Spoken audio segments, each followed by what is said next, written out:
Be that as it may, we can agree to disagree. I also want to welcome our international audience, live streaming at this point in time from all over the world. To Timbuktu Books, we say welcome to you. We are not going to delay much because we are pressed for time. Before I'm going to hand over to Maulana, what I would, in fact, it's something that I suggested, is that we just need to have some form of discussion, and for Maulana to just sort of brief us how this work came about and the relevance of this work today, specifically what is happening in the Middle East as we can see it. So without further ado, I am going to hand over to Maulana Imran, and Maulana will be discussing the matter on the Caliphate, the Hijaz, and the Saudi Wahabi nation state. Maulana.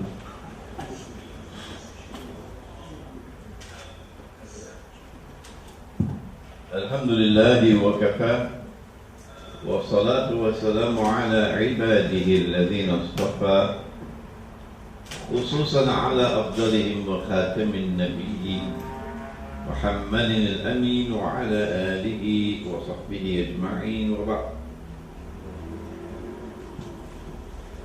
To the representative of Timbuktu Books and brothers and sisters, Assalamu alaikum wa rahmatullahi wa barakatuh. I would have much preferred to be sitting on one of your chairs than on this sofa. That's a more comfortable chair for me. The book that we are discussing tonight here at Timbuktu Books in Cape Town, beautiful Cape Town in South Africa, entitled The Caliphate, the Hijaz, and the Saudi Wahabi nation state, was actually one chapter of my PhD thesis that I was writing when I was a doctoral student at the Graduate Institute of International Studies in Geneva from 1974. So this was written somewhere around 75 or 76. It was the beginning of the thesis, and the rest of the thesis was devoted to the review of the events which took place since the collapse of the Khilafah, the Ottoman Khilafah or Caliphate, up to the birth of the organization of today's called Organization of Islamic State. But at the time it was created, it was called the Organization, l'Organisation de la Conférence Islamique. No, l'Organisation de la Conférence Islamique, the Organization of the Islamic Conference, OIC, because the title was given in French and then translated from French to English. And then I went to work on the analysis of the constitution of this organization, the charter of the organization. A very interesting analysis. It has never been published, still lying there. And this book remained like that since 1976. In 1996, 20 years later, it was the 25th anniversary of the death of my teacher, of memory Maulana Dr. Muhammad Fazlur Rahman Ansari. And I was based in New York, and I wanted to offer a gift to my teacher that no one could possibly match. So I started from 1994, and I worked for 3 years.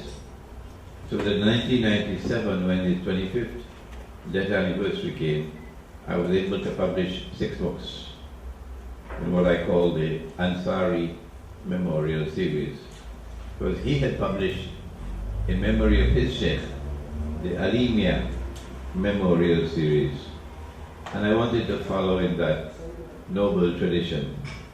So I published 6 books in 1997, one of the 6 being the Caliphate, the Hijaz, and the Saudi Wahabi nation state. At that time, yes, we did have computers, but we didn't have the internet. And I didn't have the technology how to get the Arabic text of a Quran, put it onto the... Now even a schoolboy can do that. But at that time, I couldn't do it. So the books which were published at that time didn't have the Arabic text. And Allah didn't speak in English. No, he spoke in Arabic. So those 6 books which were published at that time, now in my old age, now I have to try to edit them and review them and reprint them in new editions. And one of the first that I did was this one. The Caliphate, the Hijaz, and the Saudi Wahabi nation state. This was printed, this was published last year. And what I realized was that at the time when I was writing that PhD thesis, I had a hint of eschatology, but only a hint. I knew there was something out there, but I didn't know it. And I had to wait until Allah, in His kindness, took me to ilmu akhir zaman. And only then did I begin to connect the dots and understand the big picture in which this subject is located. The collapse and the destruction of the Islamic Caliphate of Khilafah. So when I brought out this second edition of the book, I wrote a new introduction, a long introduction. And in that introduction I put in that which was missing, it's a long word, the eschatological analysis, which was not there in the first edition. After this, I went to my book on the Quranic method of curing alcoholism and drug addiction. And I worked on it for a few months, and we recently brought out the second edition. And then for the last 4 months or so, I've been working on my book on dreams. It took me about 4 months to rewrite it, bring out a new edition. And alhamdulillah, I completed it right here in South Africa on this talk when I was in Pretoria. And yesterday I sent it to be put on my website for free download. So you can go now and you can read the book, The Strategic Importance of Dreams and Visions in Islam. I know women are going to be more interested in the subject than me. And I now go on to the religion of Ibrahim alayhi salam, and the state of Israel, the view from the Quran. All of these books were written at that time, when I was in New York. I don't know how many months it will take me to complete the second edition of this book, The Religion of Abraham and the State of Israel, a view from the Quran. When I'm finished with that, then the big one, and I don't know where I'm going to get its strength from, the prohibition of riba in the Quran and Sunnah. Because that's a tough subject. And I wrote that book at that time, 20 years ago, 25 years ago. And since then Allah has blessed me with much more knowledge of the subject. So this book, to rewrite this book, I don't know, may take me a whole year. So tell me, Mahdi, when will I get the time to write the book on Dajjal? My wife is sitting at the back there and she's quarreling with me. Maulana, when will you write the book on Dajjal? When will you book on Dajjal. Everybody waiting for the book on Dajjal. But Dajjal is connected with this subject. Oh yes, the Caliphate, the Hijaz, and the Saudi Wahabi nation state. That is the political dimension to Dajjal. He is the false Messiah. He's the one who would want to impersonate the true Messiah. The true Messiah must rule the world. Who said so? Nabi Muhammad alayhi salam. That the true Messiah, when he returns, he would be Hakim. Hakim from Hukuma, the one who rules. Hakim al-Adl, the one who rules with justice. The Jewish scriptures say the same thing, that the Messiah will rule the world from Jerusalem, from the holy state of Israel. And so it follows therefrom that if Dajjal is to successfully, listen carefully, if Dajjal is to successfully impersonate the Messiah, he must rule the world from Jerusalem. He must rule the world from a state of Israel. So the Holy Land has to be liberated for the Jews, because it's under Muslim rule. The Jews have to be brought back to the Holy Land because they've been expelled. They've been living in exile for 2,000 years. A state of Israel has to be restored in the Holy Land. And that state of Israel would have to become like the Israel of Nabi Sulaiman alayhi salam. Remember the story with Bilqis, Queen of Sheba? A ruling state in the world. No one can stand up to this Israel. And so we have the political analysis to look at and to trace and to identify the movement of Dajjal. As for example, the Holy Land was liberated for the Jews in what year? 19?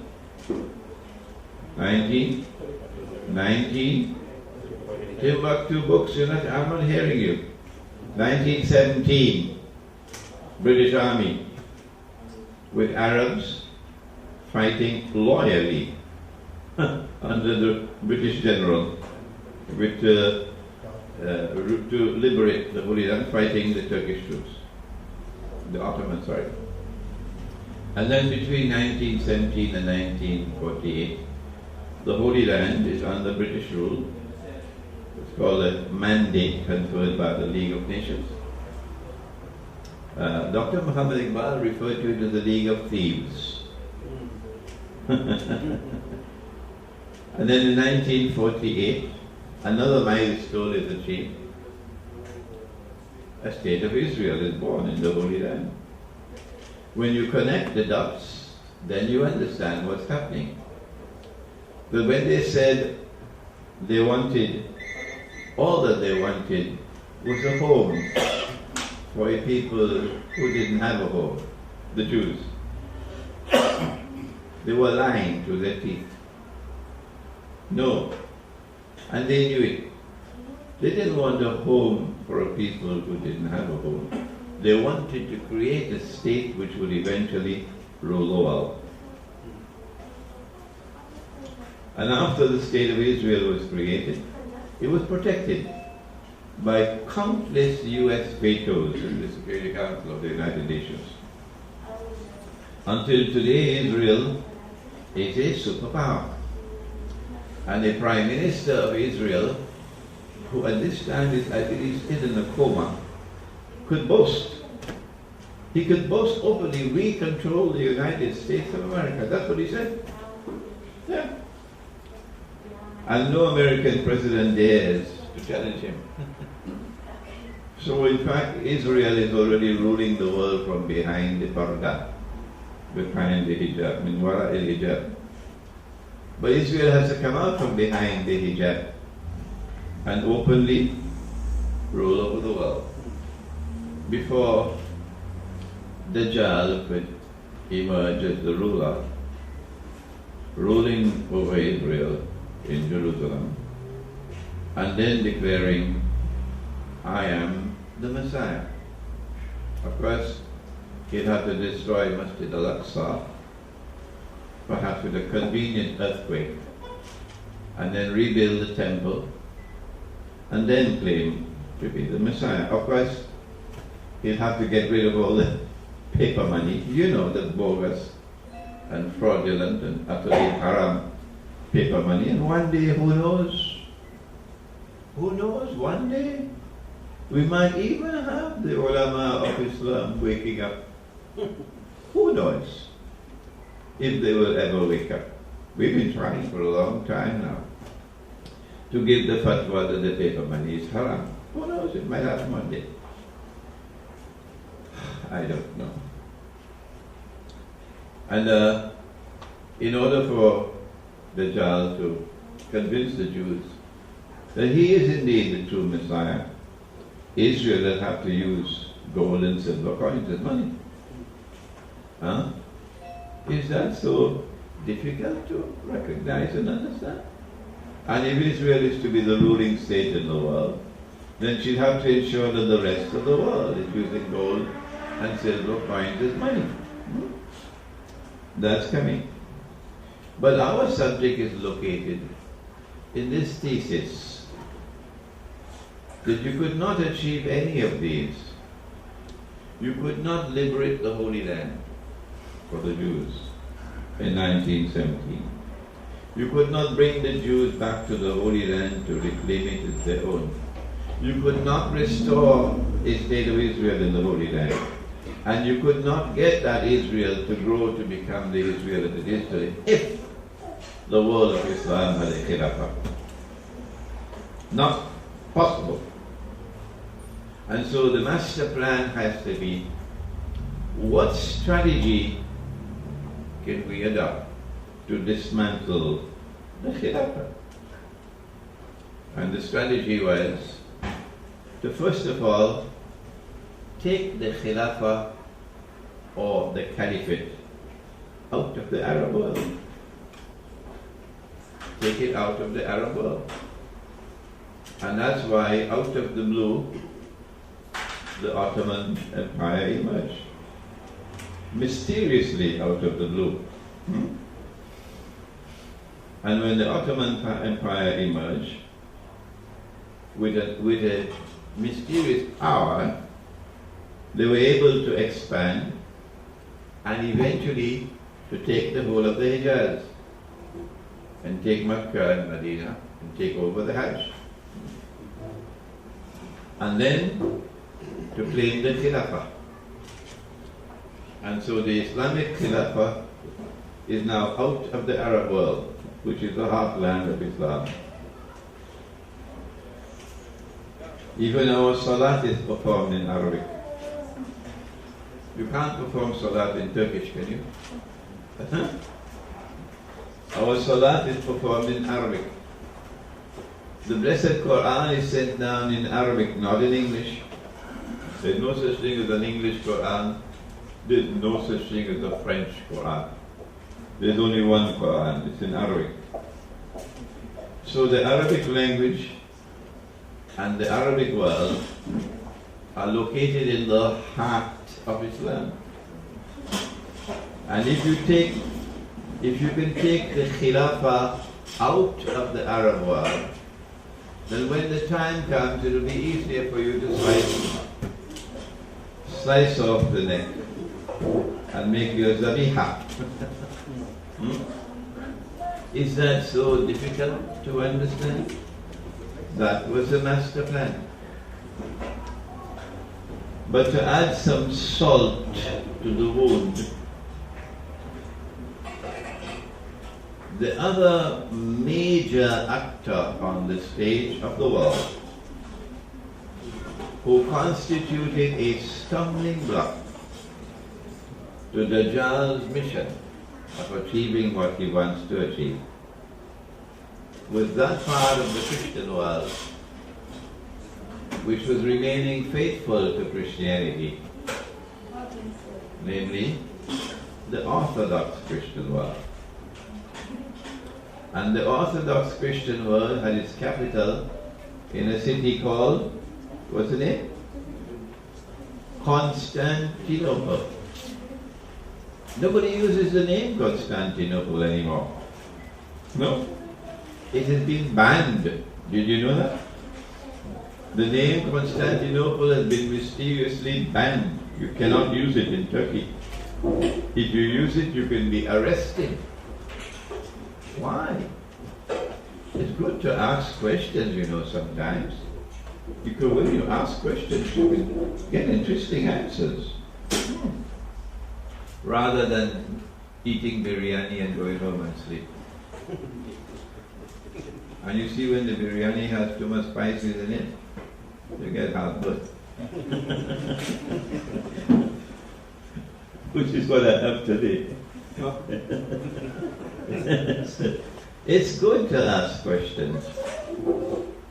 It's good to think. It's a wonderful thing to do, to think. And Allah sent down the Quran to a people who think, and thinking is not restricted to men. Oh no? Allah sent down the Quran to both men and women. Men and women. So, if you want to achieve these objectives, and ultimately to rule the world from Jerusalem, to liberate the Holy Land, to bring the Jews back to the Holy Land, to reclaim it as their own, to restore a state of Israel in the Holy Land, to cause that Israel to rule the world. If you want to achieve these objectives, you need to do something about the Caliphate, or the Khilafah. You have to get rid of it. That's a tall order. Because in the Quran itself, Allah has given the command. Ati'u Allah, ya ayyuhal ladhina amanu, ba'ala'udhu billahi min ash-shaytan rajim. O you who have faith. Ati'u Allah, obey Allah. Wa ati'u Rasul, and obey the Messenger of Allah. Wa ulil amri minkum, and obey those in authority amongst you. And my teacher of blessed memory, Maulana Fadl Rahman Ansari, gives it a seal. Hold it, hold it. And obey those in lawfully constituted authority. You see how sharp the Maulana is? And obey those in lawfully constituted authority from amongst you, and the barrel of a gun. It's called coup d'etat. The barrel is called martial law. The barrel of a gun is not lawfully constituted authority. Those who are in lawfully constituted authority are the Amir al-Mu'min. And you have to be a jama'ah in obedience to him. That was the Khilafah state. And the Amir himself has to be in submission to the authority of the Prophet. Alayhi salatu wasalam, not the Security Council of the United Nations. And the Prophet himself has to be in submission to the authority of Allah. So the Khilafah state is a state which is in a state of subjection and submission to Allah and to His Messenger. What Allah made halal, the Khilafah state has to recognize as halal. And what Allah made haram, the Khilafah state has to ensure it is recognized as haram. So if we had the Khilafah state, we wouldn't be in the mess in which we are today. Huh? Maulana Imran, I didn't know. And I went and took the bank loan, and we bought the house. And I'm now in 60,000 euros in debt. And I also bought the car. What to do? You will be surprised how many emails I'm getting from all over the world by Muslims who went into the trap of riba with their eyes half open. If we had the Khilafah state, you wouldn't have the banking system today strangling you. And tomorrow is not going to be the state which is ruling over you and government. No. Tomorrow the banks will rule over you, but you don't know it. You don't know it. So in order for Islam to be authentic, you need to have this expression of public Islam. You need to have authority, you need to have government, you need to have the Khilafah state. So how are you going to get rid of it? It's a tall order. And what this book has done is to explain the strategy. That the first thing you have to do is to take the Khilafah out of the Arab world and to add some salt to the wound. You take it to the capital city of the Christians who are your natural allies. The capital city of the Christians who are mentioned in the Quran as the people who will be closest in love and affection for you. It's there in the Quran. And if there's anyone who wants to challenge me, I would be happy to respond. And it's not going to be a boxing match, no, because we are in a learned discussion. And at the end of the discussion, we have a cup of tea. That's civilized way. Or maybe a cup of coffee. Yeah. These are the people who are mentioned in the Quran, as those who are going to be closest in love and affection for you. And their capital city is Constantinople. And you take the Khilafah out of the Arab world and you park it up in Constantinople. So it's not a nice expression. I don't like to use it. In English language they say to kill two birds with one stone. Or toba. They shouldn't be killing birds with stones. But they have it to kill two birds with one stone. It's a wicked man who coined that expression. Yes. Number one, you have taken the Khilafah out of the Arab world. And so you have achieved the first stage of the process of destroying and dismantling the Khilafah. And number two, you have plunged the dagger into the heart of those who are going to be your natural allies in the effort to confront the dajjal.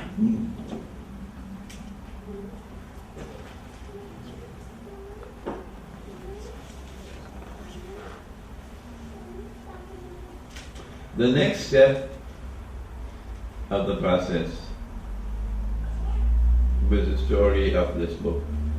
The events of 1914 to 1924, those 10 years, when the Ottoman Empire was targeted by its friends. The Ottomans were always friends of Britain and France. And the Ottomans were always the bitter enemies of the Orthodox Christians, waging jihad against them, or more properly called bogus jihad against them. And they did it for 500 years. Russia was a special target of the Ottoman Empire. Constantly waging war on Russia. And to add some salt to the wound, the Ottomans had a people in Crimea called the Tatar Muslims. And these Tatar were horsemen. Oh, they knew how to ride horses. I tell you. They were skilled horsemen. And they would go out on a raid these so-called Muslims. And when they go out on a raid, they're going to seize innocent people. That's their Islam. But they will move with lightning speed to their target, hundreds of miles away from Crimea, usually into Russia. And they'll go and seize villages and enslave the people. And then with lightning speed they will head back to Tatar and to Crimea. And then they will sell these people to the Ottoman Empire. And that's how the Ottomans got most of their slaves. They will call these are Christian women, many of them Russian women.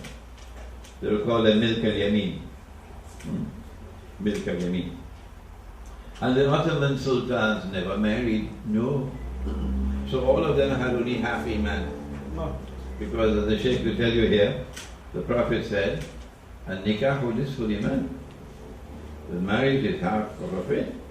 So if you don't have a wife and you're sitting in this gathering, better get a wife. Better get a wife. Because marriage is half of your faith. But the Ottoman sultans never married. So how did they have children? They had children with the slaves. How did they get the slaves? It was Christian women. It was always Orthodox Christian women. And these children, the male children, would eventually become sultan.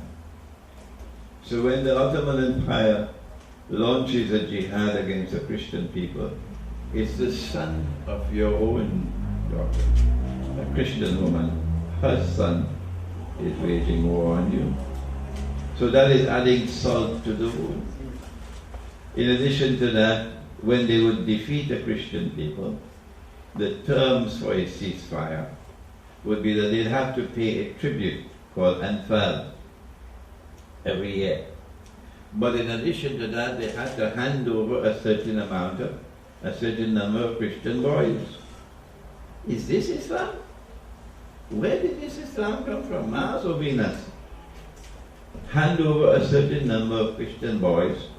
This would be 10, 11, 12 years of age. Part of the ceasefire agreement. And these boys will be converted to Islam by force. Shame on you. Shame on you. And then these boys will be trained to become the elite fighting force of the Ottoman armed forces. They're called the Janissaries. So when the Ottoman army comes to attack a Christian people, it's your own sons who are the elite fighting force. All of this is not by accident. No. Dajjal created the Ottoman Empire to serve him, to do his dirty work for him. That's what the Ottomans were there for. So they were killing many birds with the same stone. And when the time came,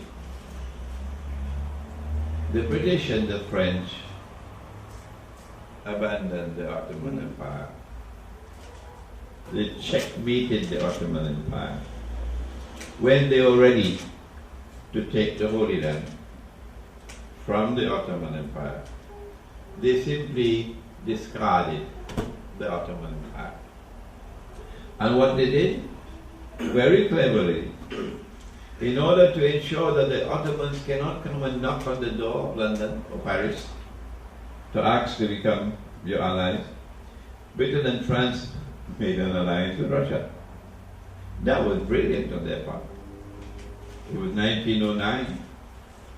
And once that alliance was made with Russia, the Ottoman Empire is checkmated. You cannot be a part of this alliance. So the Ottomans have to make friends with Germany. And then the First World War starts and the Ottoman Empire is on the wrong side of Britain and France. And when they lost the war, it was easy for Britain to now seize the Holy Land. But that was not the only purpose of the First World War. It was not only to liberate the Holy Land for the Jews, but also to preside over the dismantling of the Khilafah. So when they were ready, they had their clone, someone they had selected and trained him for the job, like they did with that man in Pakistan. The Pakistanis ended up calling him a dog. What Musharraf was he? Parvez? General Parvez Musharraf? Maybe one day he might even hear these words of mine, yes, that the Pakistani people were calling you a dog. That's not a nice thing to do. No, that's what they said. Dog, Musharraf, dog. Because he was chosen and he was groomed, and so too was Mustafa Kamal, groomed to do the job. And it was on the 3rd of March 1924 that the Turkish Grand National Assembly adopted a resolution abolishing the Khilafah. But Dajjal, who had created the Ottoman Empire and now abandoned it, had to have a replacement. And that was Saudi Arabia. And he had to use Saudi Arabia to block any effort to restore the Khilafah in the Arab world. When the Turkish Grand National Assembly acted on the 3rd of March 1924 to abolish the Khilafah, 4 days later, the great grandfather of the present king of Jordan, his name was Hussein bin Ali, and he was known as Sharif Hussein, which is where the Americans got the term sheriff. The sheriff of this city and the sheriff of that city. He came from Sharif. And he was appointed as Sharif of Makkah by the Ottoman Khalifa. What was his name? Hussein bin Ali. He was in control of Makkah. He rebelled against the Ottomans with British help and with a considerable sum of British money. And I guess also with weapons transferred to him. And he has succeeded in taking Makkah out of the grip of the Ottoman Empire, Ottoman Khalifa. So this man, 4 days after the abolition of the Khilafah in Constantinople, he claimed the Khilafah in Mecca. And guess what the so-called Saudi Wahabi champions of Islam did? The Saudi Wahabi champions of Islam then attacked him. And with British help, they were able to remove him and take control of Mecca. And so long as the Saudi Wahabi controlled Mecca, no one could claim to be Khalifa. How can you be Khalifa? Answer me. And when the Hajj comes, you have to send your application for a visa. And you are Khalifa. If you are Khalifa, you have to control the Hajj. And you cannot control the Hajj so long as the Saudi Wahabi are in control of Makkah. And they will never give it up. Because they are like the Ottoman Empire, created by Dajjal to serve his mission. And that was the beginning of the end. Azhar University chose to respond with a conference in 1926, and we have recorded it in this book, for those who don't have the time to study history. And then the Saudi Wahhabis chose to sabotage that conference with their own conference in 1926. And then after that, there was 1 or 2 little talks about it, and that's the end, finished. the Khilafah is buried, gone. Nobody even talks about it now. That is brilliant planning on the part of the Jewish-Christian alliance, the Zionist alliance. And they have the same planning for the Hajj. It's going to disappear, you know. There won't be Hajj tomorrow. Yeah. Who said so? It's there in Sahih Bukhari. That's where it is. That the Hajj is also going to go. In order for them, however, to reach the ultimate objective, that Dajjal will be able to stand up in Jerusalem and declare, I am the Messiah, and get away with that. You still have some more work to do. You have to abandon Saudi Arabia the way you abandoned the Ottoman Empire, when the time is proper, and put something else in place of Saudi Arabia to do your dirty work for you. What is it? Do you know? It's ISIS, that's right. And so ISIS is not going to remain where it is now. It has a big, big, big role to play. And it's just starting now. But if you're only eating biryani and going home and sleep, you wouldn't have any clue of what's coming ahead. So I have in this book recorded for you that history, and I've analyzed it for you, so you'll be able to understand what is the master plan and how our scholarship has failed, Islamic scholarship. We have failed in the world of money. Oh yes, we failed in the world of money. We failed on the Khilafah. We fail in not recognizing who are our natural allies. The Orthodox Christian world today is led by whom? Is it led by Greece? Huh? How can Greece be the leader of the Orthodox Christian world when Greece is a member of NATO? Don't you have any sense? Is it Bulgaria? Is it Armenia? Why can't people understand? What are they afraid about? The natural leader of the Orthodox Christian world is nuclear Russia, but they're scared of saying so.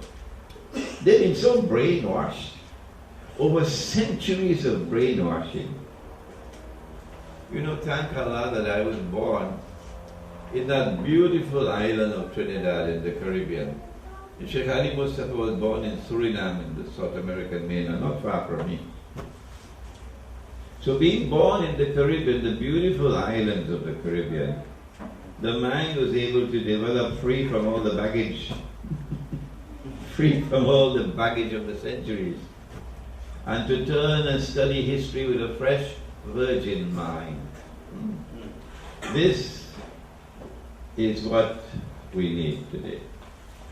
We need scholars of Islam who can make a break with traditional thinking and go to the Quran directly and let the Quran open its doors so you can understand the world today and you can anticipate the world tomorrow. I hope and I pray that this humble book of mine will be of some benefit for you, inshallah. Wassalamu alaikum wa rahmatullahi wa barakatuh. Wa alaikum assalam wa rahmatullah. I want to say thank you to Maulana for that very, very extensive explanation. We are heading for Maghrib waqt coming, so Maulana has really planned it extremely well. We've got about 3 minutes that I'm going to, or 2 minutes that I'm going to allow for any questions right now. Any questions from the floor? There's a question at the back. It's more a statement. You refer to the Israeli Prime Minister that was in a coma. It was Ariel Sharon, and he has passed on.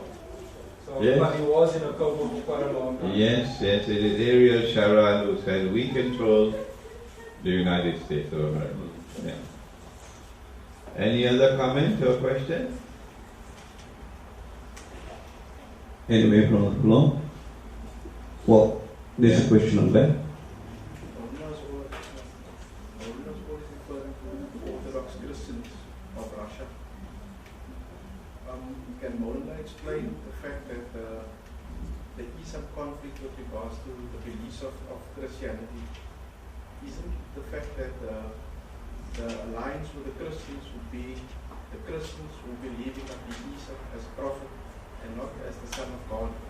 Can Maulana explain the concept of this alliance? The question is, how can they be our dearest friends when they worship Jesus? Answer me. I am not the one to answer that question. Allah must answer it. Because I did not say it. It is He who said. And it's there in the Quran and you know it. But you've been sleeping over it. وَلَتَجِدَنَّ أَقْرَبَهُمْ مَوَدَّةً لِلَّذِينَ آمَنُوا الَّذِينَ قَالُوا إِنَّا نَصَارَى. That you will most certainly find in time to come that those who will be closest in love and affection for you would be those who say we are Christians. And at the time when the Quran was revealed, the Christians were already worshipping Jesus. So you've got to pose that question to the Lord God, not to me. The Quran is the truthful there. Got one question there. Go ahead. I just want to find out, perhaps it's maybe it's too short to answer this, but what was the nature of the Islamic State then before the advent of the Ottoman Empire, just so that we can compare how different it was, and then in today's world, and while you say that it was in the current...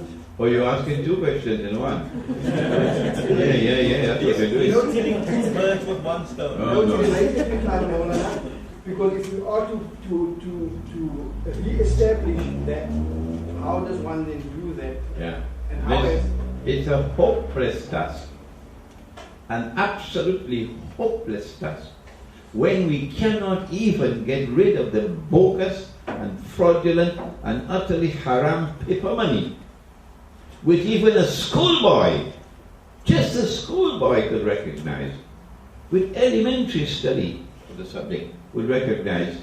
You can't take a piece of paper and print a picture on it and put a number in it and assign to it a fictitious value. Huh? Even a schoolboy would say, you should go to jail for that. If we cannot get rid of this, which is so simple to understand, and I always remember Maulana Sima, rahimahullah, from Darul Newcastle, when I lectured on the subject of Islam and the international monetary system some years ago. The learned Maulana sat in front of me for 2 hours, and at the end of the lecture he said to me, Imran, we must teach this subject in the Darul Uloom. Yes, it's not being taught, but they're giving fatwa. The Khilafah state was under attack, and we could see the attack being launched from the time of Amir Ma'wiyah, who replaced Khilafah with Mulukiyah. The family is now ruling. Okay? But more than that, with Amir Ma'wiyah. Explain to me, Amir Ma'wiyah, you are a companion of the Prophet ﷺ, and so we must address you with respect. And we are not being disrespectful to you, Amir Ma'wiyah. How come you launched a jihad against Constantinople? How? What kind of mathematics you use, Amir Ma'wiyah? I want an answer. When the conquest of Constantinople is to take place after the Malhama, and the Malhama has not as yet occurred. But Amir Ma'wiyah is the one who launched the first jihad against Constantinople.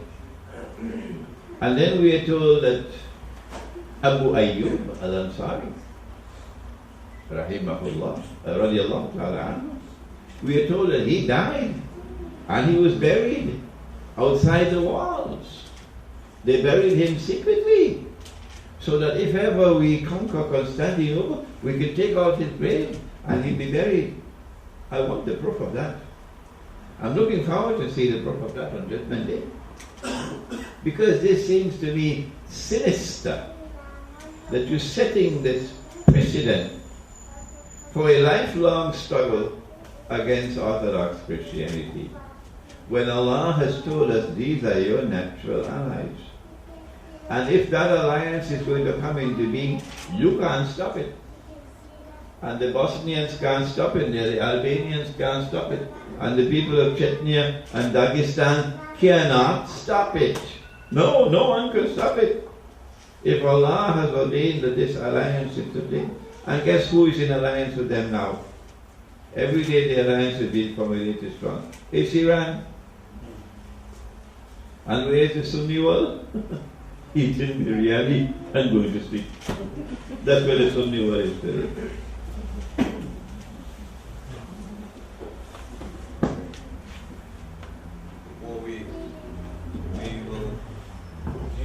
We will just wrap up now. I think there's no more questions. I want to thank Maulana for the time of giving us that expose on this particular work. As always, Jazakumullah, shukran, thank you very much for availing yourself and availing the time to be with us. To everybody in the audience, thank you very, very much. I will ask Maulana Mustafa to close with the closing dua. On behalf of my directors and my management, we want to thank Maulana for availing this time to have come out to Timbuktu Books and educate us. The question that I do have, I will pose to you later on. Maghrib is on us right now. So I'm going to hand over to Sheikh Ali Mustafa just to do the closing dua. Jazakumullah. ربنا تقبل منا انك انت السميع العليم وتب علينا انك انت التواب الرحيم صلى الله على خير خلقه محمد وعلى وصحبه اجمعين برحمتك يا ارحم الراحمين. Thank you everybody for coming and availing yourself.